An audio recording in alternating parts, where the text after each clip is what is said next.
Hello friends, आप सबका स्वागत है मेरे यूट्यूब चैनल यूपीएससी गुरु में।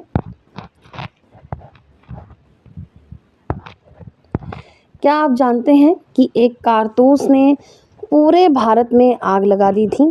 1857, एक साल जिसने अंग्रेजी हुकूमत की नींव हिला दी। 1857 की क्रांति क्या थी? इसे भारत का प्रथम स्वतंत्रता संग्राम क्यों कहा जाता है? 1857 की क्रांति भारत में अंग्रेजों के खिलाफ पहला संगठित विद्रोह था, जिसने स्वतंत्रता की भावना को जन्म दिया।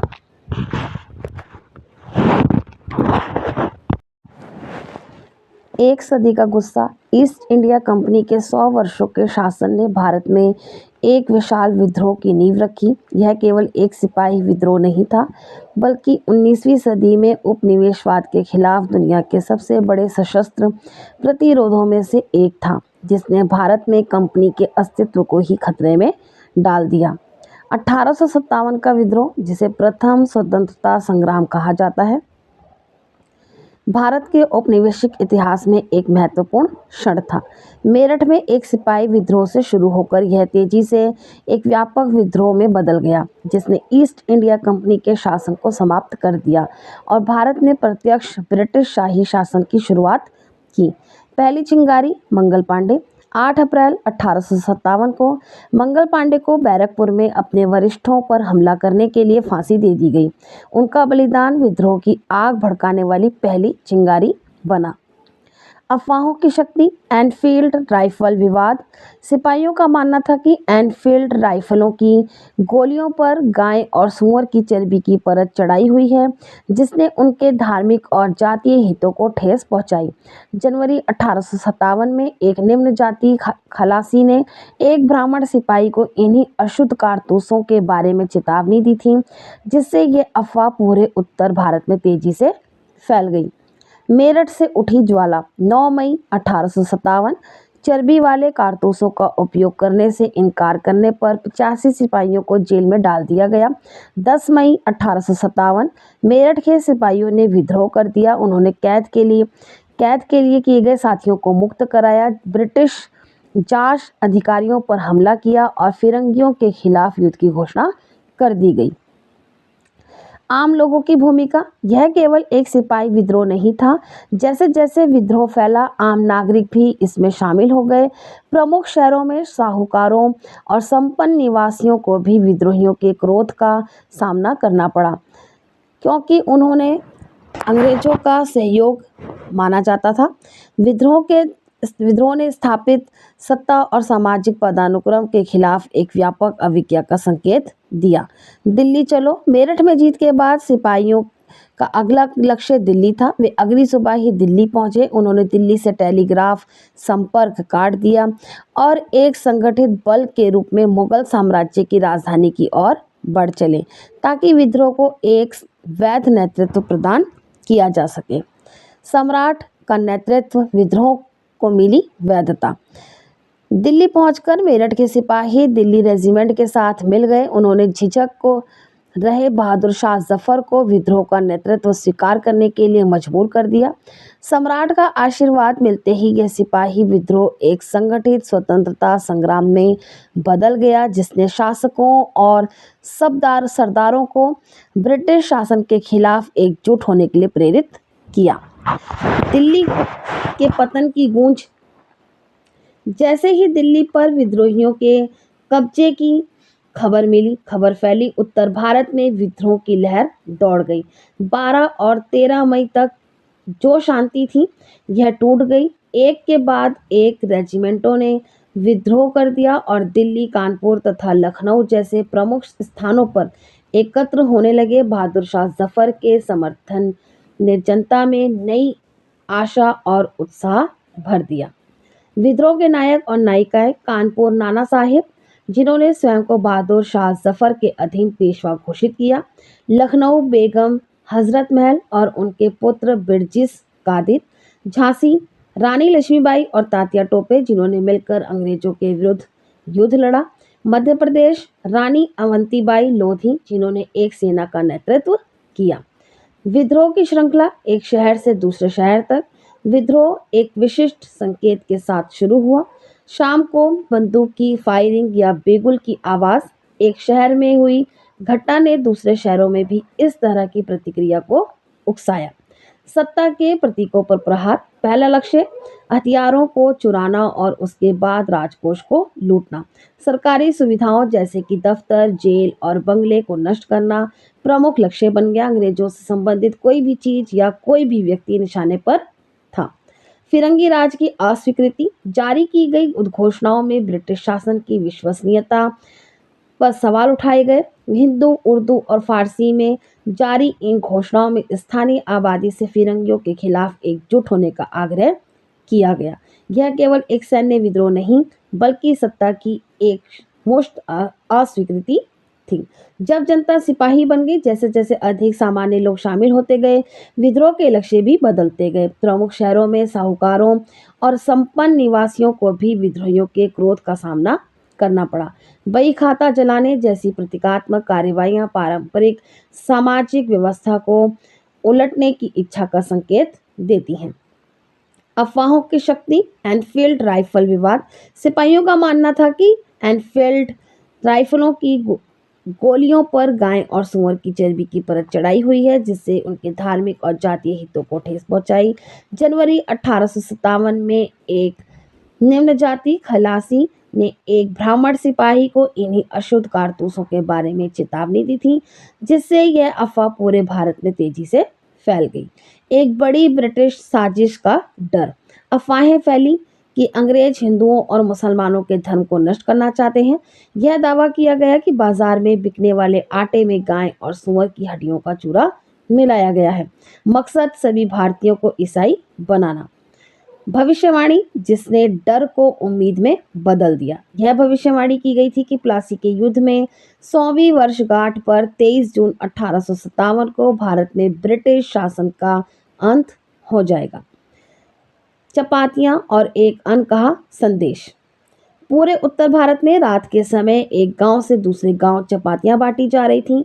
इसका असली उद्देश्य आज भी स्पष्ट नहीं है, लेकिन इसे आने वाली उथल-पुथल का एक निश्चित संकेत माना गया। अफवाहों पर विश्वास के कारण 1820 के दशक से लॉर्ड विलियम बेंटिंक के तहत अंग्रेजों ने भारतीय समाज को लक्षित करते हुए सुधारों की शुरुआत की थी। पश्चिमी शिक्षा विचारों और संस्थानों का प्रसार, सती प्रथा 1829 को समाप्त करने और हिंदू विधवा पुनर्विवाह की अनुमति देने के लिए कानून। इन नीतियों ने लोगों के मन में यह डर पैदा कर दिया कि अंग्रेज उनकी परंपराओं और रीति रिवाजों को नष्ट कर रहे हैं। संदेश और अफवाहों का दौर। 1830 के बाद ईसाई मिशनरियों को मिली स्वतंत्रता। 1850 का नया कानून जिसने धर्म परिवर्तन करने वालों के लिए पैतृक संपत्ति प्राप्त करना आसान बना दिया। इन कदमों ने अविश्वास को और गहरा कर दिया, जिससे अफवाहें तेजी से फैलने लगी। 1857 की क्रांति, भारत का प्रथम स्वतंत्रता संग्राम। एक चेरी जो एक दिन हमारे मुंह में गिरेगी। लॉर्ड डलहौजी का दृष्टिकोण 1851। उन्होंने अवध के विलय की भविष्यवाणी की। ब्रिटिश रुचि नील और कपास के लिए उपजाऊ मिट्टी और व्यापार के लिए एक रणनीतिक स्थान। कमजोर नवाब। 1801 की सायक संधि ने नवाब की सैन्य शक्ति को पहले ही खत्म कर दिया था। अंतिम कदम 1856 में अवध पर कुशासन का आरोप लगाकर कब्जा कर लिया गया। ये सारे इंपॉर्टेंट पॉइंट है, तो प्लीज़ आप लोग इनको अंडरलाइन करिएगा, ये नोट करिएगा। 1857 की क्रांति से जो जो मेन पॉइंट थे यहाँ पे बताए गए हैं, यहाँ से क्वेश्चन आते हैं, तो प्लीज़ आप लोग इनको नोट करिए। जब अवध से जान चली गई। लोकप्रिय नवाब वाजिद अली शाह के निष्कासन से जनता में गहरा शोक फैल गया। अंग्रेजों के दावों के विपरीत नवाब को बहुत पसंद किया गया था। उनके कलकत्ता जाने पर कई लोगों ने शोक व्यक्त करते हुए उनका पीछा किया। एक दुनिया का अंत, जब नवाब को हटाया गया। नवाब वाजिद अली शाह के निष्कासन से जनता में गहरा शोक और अशांति फैल गई। वे एक लोकप्रिय शासक थे। उनके कलकत्ता जाने पर लोगों ने शोक गीत गाते हुए उनका पीछा किया। नवाब के हटने से पूरी दरबारी संस्कृति समाप्त हो गई। संगीतकार, कवि, कारीगर, रसोइये और प्रशासक हजारों लोग बेरोजगार हो गए। अवध के हर वर्ग ने फिरंगी राज को अपनी पारंपरिक दुनिया के विघटन से जोड़कर देखा। जमीन के स्तंभ, तालुकदारों का विस्थापन। तालुकदार अवध में विशाल संपदा और किलों को नियंत्रित करते थे, अपनी सेना रखते थे और नवाब के अधीन स्वायत्तता का प्रयोग करते थे।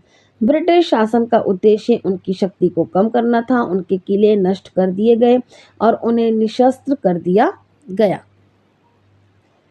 1856 का समझौता एक घातक चोट। अंग्रेजों ने जमीन पर तालुकदारों के कब्जे की वैधता पर सवाल उठाया। 1856 के समझौते ने गांवों पर उनके नियंत्रण को काफी हद तक कम कर दिया, जिससे उनकी सामाजिक और आर्थिक स्थिति पूरी तरह से कमजोर हो गई। किसानों पर दोहरी मार। ये सारे पॉइंट इंपॉर्टेंट है, तो प्लीज इनको नोट करते रहिए, ये बहुत इंपॉर्टेंट है प्री और मेंस के अकॉर्डिंग। तो आप लोग प्री और मेंस की जो तैयारी है वो एक साथ करिएगा, क्योंकि ये नोट्स उसी के अकॉर्डिंग बनाए गए हैं। इस बदलाव ने किसानों और तालुकदारों के बीच पारंपरिक संबंधों को बिगाड़ दिया। अब किसानों को कठोर ब्रिटिश राजस्व संग्राहकों का सामना करना पड़ा। ऋण चुकाने में असमर्थ होने पर उनकी पीढ़ियों पुरानी जमीनें जो है जब्त कर ली गई। एक तालुकदार की आवाज, राजा हनवंत सिंह, ये इंपॉर्टेंट है, इसको अंडरलाइन करिएगा। कालांकार के राजा हनवंत सिंह ने पहले एक ब्रिटिश अधिकारी की सहायता की थी। इसके बावजूद उन्होंने बाद में अंग्रेजों के खिलाफ विद्रोह के अपने उद्देश्य को व्यक्त किया और ब्रिटिश भूमि नीतियों और कब्जे के खिलाफ गहरी शिकायतों को उजागर किया। बैरक में किसान, ये इंपॉर्टेंट है। बंगाल सेना के सिपाही केवल सैनिक नहीं थे, वे वर्दी में किसान थे। उनमें से कई अवध के गांवों से आते थे और अपने परिवारों की जमीनें छीन जाने, बढ़ते कर्ज और दमनकारी कराधान से सीधे तौर पर प्रभावित थे। सिपाही का अपना असंतोष। 1840 के दशक से सिपाहियों और उनके वरिष्ठ अंग्रेज अधिकारियों के बीच सौहार्दपूर्ण संबंध खराब हो गए। नस्लीय विभाजन गहरा हो गया, जिससे सेना के भीतर संदेह और अविश्वास का माहौल पैदा हो गया। चिंगारी, चर्बी वाले कारतूस। 1857 की क्रांति शुरुआत में नई एनफील्ड राइफल के लिए एक नए कारतूस लाए गए। अफवाह फैली कि इन कारतूसों पर गाय और सूअर की चर्बी का लेप है, जिन्हें मुंह से काटना पड़ता था। ये पॉइंट नोट करेंगे आप यहाँ पर। यह हिंदू और मुसलमान दोनों सिपाहियों के धर्म पर सीधा हमला था। यह घटना अंग्रेजों की भारतीय मान्यताओं के प्रति बढ़ती असंवेदनशीलता और अवमानना का प्रतीक बन गई। असंतोष की आग को भड़काने के लिए बस इसी एक चिंगारी की जरूरत थी। विद्रोह की दहलीज पर। जब राजकुमार, तालुकदार, किसान और सिपाही समाज का हर वर्ग अपनी दुनिया को बिखरता हुआ देख रहा था, तो एक महाविद्रोह की जमीन तैयार हो चुकी थी। 1857 की क्रांति बस एक चिंगारी की दूरी पर थी। विद्रोह का विस्फोट। जैसे ही सिपाहियों ने विद्रोह किया, गांवों के लोग तुरंत अवज्ञा के इस सामूहिक कार्य में उनके साथ शामिल हो गए। मेरठ के सिपाहियों के कारतूसों को छूने से इनकार कर दिया गया, अपने अधिकारियों पर हमला किया और दिल्ली की ओर कूच कर दिया। उनका लक्ष्य मुगल सम्राट बहादुर शाह जफर से संपर्क करना और उनके नेतृत्व में विद्रोह को एक वैधता प्रदान करना था। शुरुआत में झिझकने के बाद बहादुर शाह ने विद्रोह का नाममात्र नेतृत्व स्वीकार कर लिया। विद्रोह का संगठन, एक सुनियोजित कार्यवाही। विभिन्न क्षेत्रों में विद्रोह के तरीकों में समानता, कोई संयोग नहीं थी। यह एक सुनियोजित और समन्वित कार्यवाही का प्रमाण था। छावनियों के बीच गुप्त संदेशों का लगातार आदान प्रदान हो रहा था। तो ये सारे पॉइंट आपको नोट करने हैं, इंपॉर्टेंट है बहुत ज़्यादा एवरी एग्जाम के लिए। योजना के ठोस प्रमाण। उदाहरण, 7वीं अवध घुड़सवार सेना ने नए कारतूसों से इनकार के बाद 38वीं नेटिव इन्फेंट्री को अपने निर्णय की सूचना दी। कानपुर की सिपाही लाइनों में लगातार होने वाली पंचायतें सामूहिक निर्णयों का केंद्र थीं। सिपाही अपने स्वयं के विद्रोह के वास्तुकार थे। संघर्ष के चेहरे, नेतृत्व की तलाश। विद्रोहियों को संगठन और दिशा के लिए नेतृत्व की आवश्यकता थी। अक्सर उन्होंने उन शासकों को ढूंढा जिनके पास अंग्रेजों से पहले सत्ता थी। अगर किसी को कहीं भी कोई डाउट है तो प्लीज़ मुझे कमेंट बॉक्स में आप लोग जरूर मैसेज करिएगा। बहादुर शाह जफर विद्रोह का प्रतीक। मेरठ के सिपाही दिल्ली पहुंचे और मुगल सम्राट को नेतृत्व करने के लिए कहा। शुरुआती झिझक के बाद बहादुर शाह जफर विद्रोह के नाम मात्र नेता बने, जिसने संघर्ष को एक राष्ट्रीय प्रतीक दिया। रणभूमि के नायक नाना साहेब कानपुर में सिपाहियों और स्थानीय लोगों के दबाव में नेता बने। रानी लक्ष्मीबाई झांसी की वीर रानी जो शौर्य का प्रतीक बन गई। कुंवर सिंह बिहार के वयोवृद्ध जमींदार जिन्होंने महीनों तक अंग्रेजों को रोके रखा। नए नेतृत्व का उदय। नेतृत्व केवल राजघरानों तक सीमित नहीं था। बख्त खान दिल्ली में एक प्रमुख सैन्य व्यक्ति के रूप में उभरे। मौलवी अहमुल्ला शाह फैजाबाद के मौलवी जिन्होंने विशाल सेना जुटाई और ब्रिटिश शासन के अंत की भविष्यवाणी की। विरजिस कद्र लखनऊ में नवाब के बेटे जो लोगों की पसंद बन गए। शाहमल 84 देश का नायक। उत्तर प्रदेश के बड़ौत परगना के निवासी शाहमल ने 84 गांवों में फैले जाट समुदाय को संगठित किया। उनका समुदाय ब्रिटिश कराधान के कारण अपनी जमीनें व्यापारियों और साहूकारों के हाथों खो रहा था। उन्होंने रात में गांव-गांव घूमकर लोगों को अंग्रेजों के खिलाफ लामबंद किया। उनके लड़ाकों ने सरकारी इमारतों पर हमला किया, नदियों के पुल तोड़े और दिल्ली में विद्रोहियों को रसद पहुंचाई। उन्होंने ब्रिटिश संचार को प्रभावित ढंग से बाधित कर दिया। विद्रोह का एक भविष्यवक्ता मौलवी अहमुल्ला शाह, एक प्रभावशाली मौलवी जिन्होंने अंग्रेजों के खिलाफ जिहाद की वकालत की। अपने ढोल नगाड़ों और वाले जुलूसों के कारण डंका शाह के नाम से प्रसिद्ध है। कभी आपसे डंका शाह के बारे में पूछा जाए तो आप बता सकते हैं कि यह मौलवी अहमुल्ला शाह से जुड़ा हुआ शब्द है। लोग उनकी अजेयता और जादुई शक्तियों पर विश्वास करते थे, जिसने विद्रोह में उनकी नेतृत्वकारी भूमिका को और मजबूत किया। एक यात्री की आंखों से धर्म पर संकट। माझा प्रवास से विष्णु भट्ट गॉडसे का विवरण। मथुरा जाते समय सिपाहियों ने विष्णु भट्ट को एक बड़े विद्रोह की चेतावनी दी।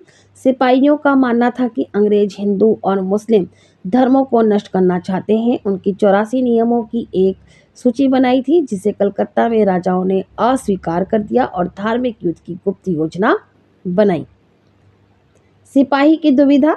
यहाँ पे एक सिपाही की दुविधा के बारे में बात की जा रही है।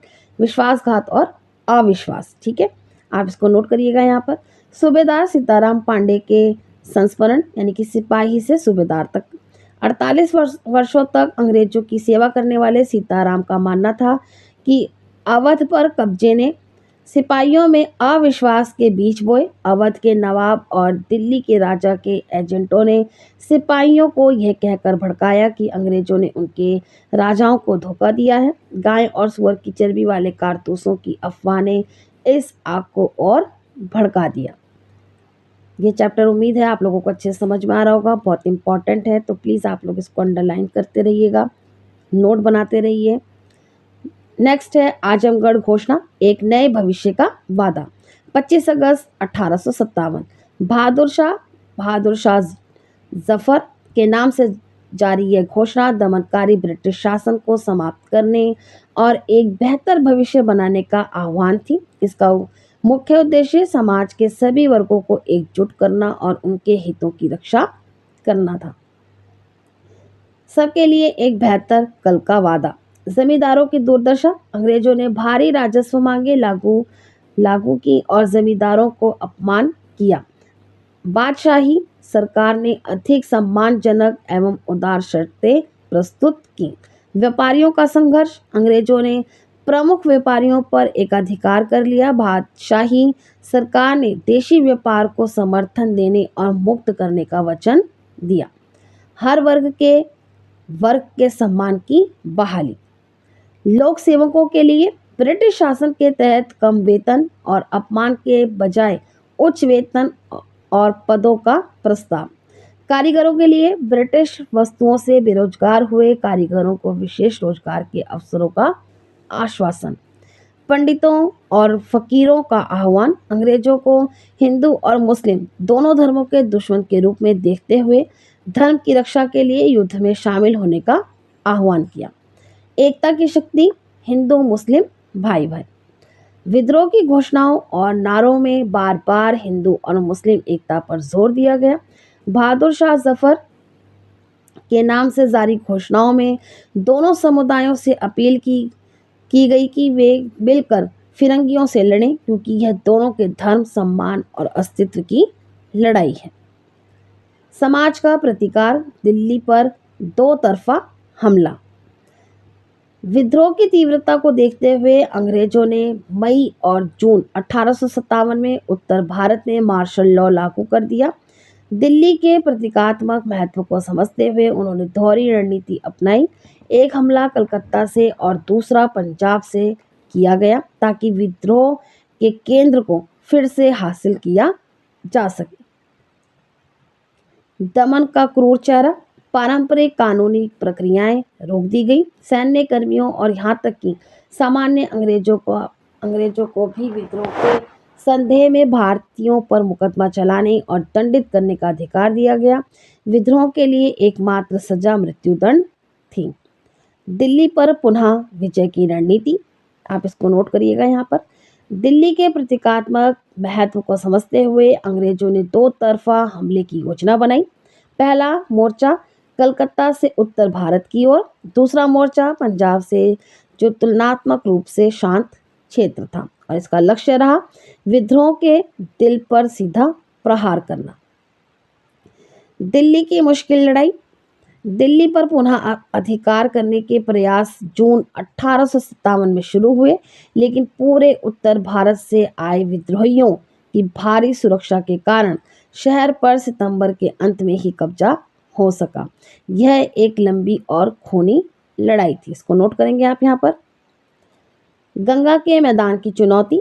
दिल्ली के बाद अंग्रेजों के लिए गंगा के मैदानी इलाकों पर फिर से नियंत्रण स्थापित करना और भी चुनौतीपूर्ण साबित हुआ। उन्हें हर गांव और हर कस्बे में प्रतिरोध का सामना करना पड़ा। मार्च 1858 तक एक लंबे संघर्ष के बाद ही नियंत्रण पुनः स्थापित हो सका। रणनीति फूट डालो और राज करो, इनकी टेक्निक थी। एक तरीके से इन्होंने ये तरीका अपनाया।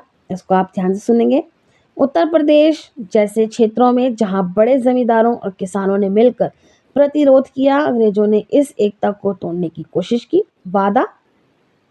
वफादार बड़े जमींदारों को उनकी संपत्ति वापस करने का वादा किया गया।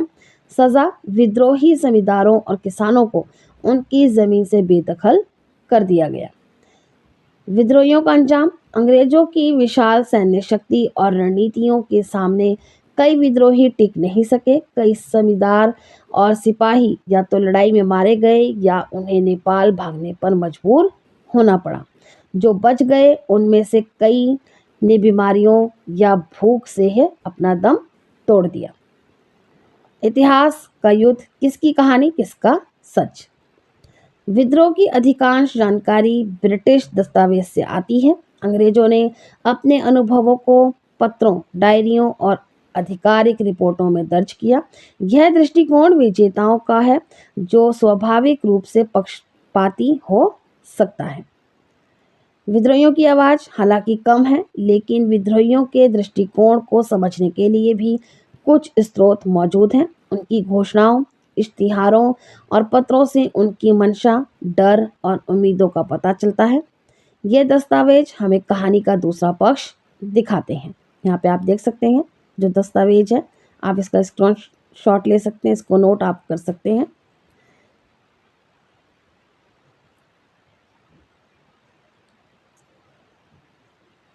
कला में विजय का उत्सव, रिलीफ ऑफ लखनऊ। यह पेंटिंग, आप पेंटिंग को ध्यान से देखिएगा। यहाँ पर यह पेंटिंग ब्रिटिश दृष्टिकोण का एक उत्कृष्ट उदाहरण है।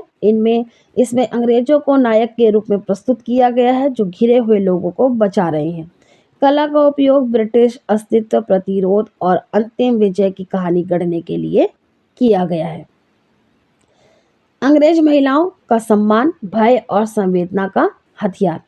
ब्रिटेन में भारतीय विद्रोहियों द्वारा अंग्रेज महिलाओं के खिलाफ हिंसा की खबरों ने जनता में भारी आक्रोश पैदा कर दिया। कला के माध्यम से अंग्रेज को असहाय, पीड़ितों और विद्रोहियों को क्रूर दानवों के रूप में चित्रित किया गया है, जिसने बदले की आग को और भड़का दिया। मिस व्हीलर ब्रिटिश प्रतिरोध का प्रतीक। कुछ तस्वीरों में अंग्रेज महिलाओं को केवल पीड़ित नहीं बल्कि अपना बचाव करते हुए भी दिखाया गया है। कानपुर में विद्रोहियों से अकेले लड़ती हुई मिस व्हीलर का चित्र ब्रिटिश दृढ़ता और ईसाई धर्म की रक्षा का एक शक्तिशाली प्रतीक बन गया। प्रतिशोध की पुकार। ब्रिटेन में सार्वजनिक आक्रोश ने क्रूर बदले की मांग को जन्म दिया। समाचार पत्रों और पत्रिकाओं ने चित्रों के माध्यम से विद्रोहियों के हिंसक दमन का समर्थन किया। न्याय को एक प्रतिशोधी देवी के रूप में दिखाया गया, जो भारतीय सिपाहियों को अपने पैरों तले कुचल रही थी। सजा या संदेश। दमन का प्रदर्शन। विद्रोहियों को तोप से उड़ाने और सरेआम फांसी देने की तस्वीरें डर पैदा करने और ब्रिटिश प्रभुत्व को फिर से स्थापित करने के लिए बनाई गई और प्रसारित की गई। यह केवल सजा नहीं थी बल्कि पूरे हिंदुस्तान के लिए एक संदेश था। क्षमादान, कैनिंग, दया का उपहास। जब गवर्नर जनरल कैनिंग ने संयम और दया की अपील की तो ब्रिटिश प्रेस ने उनका मजाक उड़ाया। उन्हें क्षमादान, कैनिंग का ताना दिया गया और व्यंग्य चित्रों में एक खूंखार विद्रोही को बचाते हुए दिखाया गया है, जो यह दर्शाता था कि ब्रिटेन बदले के अलावा कुछ और सुनने को तैयार नहीं था। यहाँ पे आप यहाँ तक का पूरा समझे होंगे, उम्मीद है। तो आप लोग प्लीज़ इनको नोट करिए, इम्पॉर्टेंट है ये, और एवरी पॉइंट को आप लोग अंडरलाइन करके ही पढ़िएगा। एक नई दृष्टि। भारत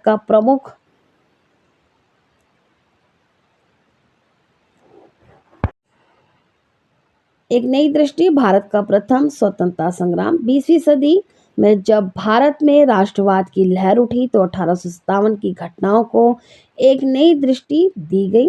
यह कोई सिपाही विद्रोह नहीं बल्कि भारत का प्रथम स्वतंत्रता संग्राम था। विद्रोहियों को नायक और शहीदों के रूप में सम्मानित किया गया। खलनायक से नायक तक का सफर। जिन नेताओं को अंग्रेजों ने विद्रोही, हत्यारा और उपद्रवी कहा, उन्हें राष्ट्रवादी इतिहास में नायकों के रूप में सम्मानित किया गया है। मंगल पांडे, तात्या टोपे, नाना साहेब और बहादुर शाह जफर जैसे नेताओं का बलिदान आने वाली पीढ़ियों के लिए प्रेरणा का स्रोत बना। झांसी की रानी, स्वतंत्रता की अमर ज्वाला। कला, कविताओं और लोक कथाओं ने रानी लक्ष्मीबाई को एक वीर नायिका के रूप में अमर कर दिया। वह पुरुष प्रधान युद्ध क्षेत्र में लड़ती हुई ब्रिटिश उत्पीड़न के खिलाफ साहस, स्वाभिमान और भारतीय नारी शक्ति का प्रतीक बन गई।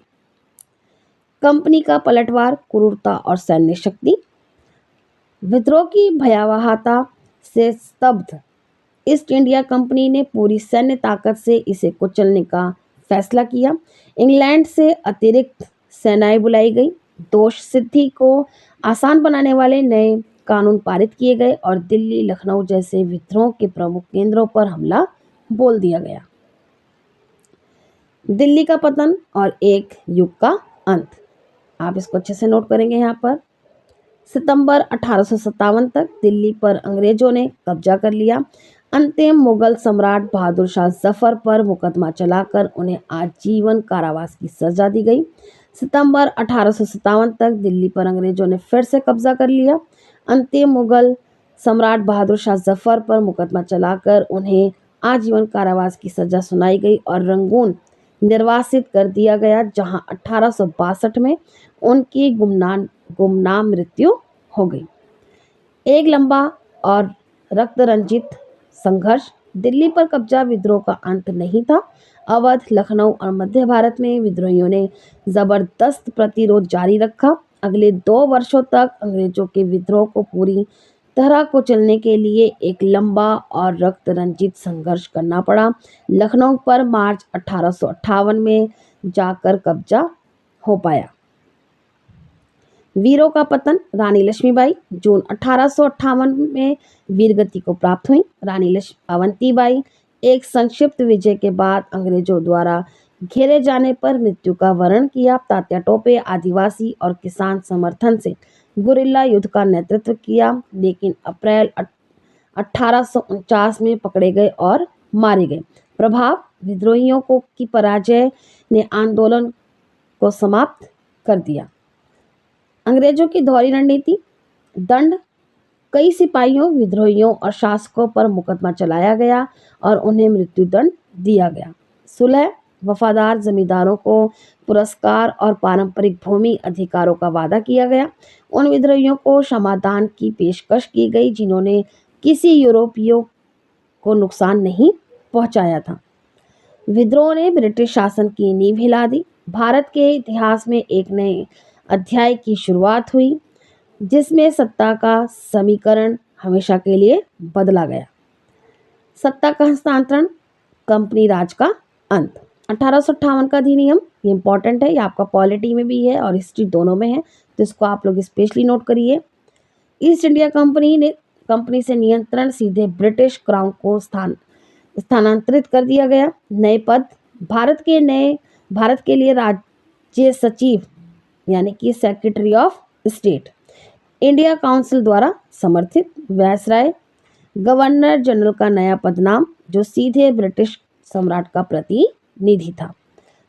साम्राज्य का पुनर्गठन, सैन्य, यूरोपीय सैनिकों की संख्या बढ़ाई गई और भारतीय सैनिकों की संख्या कम की गई।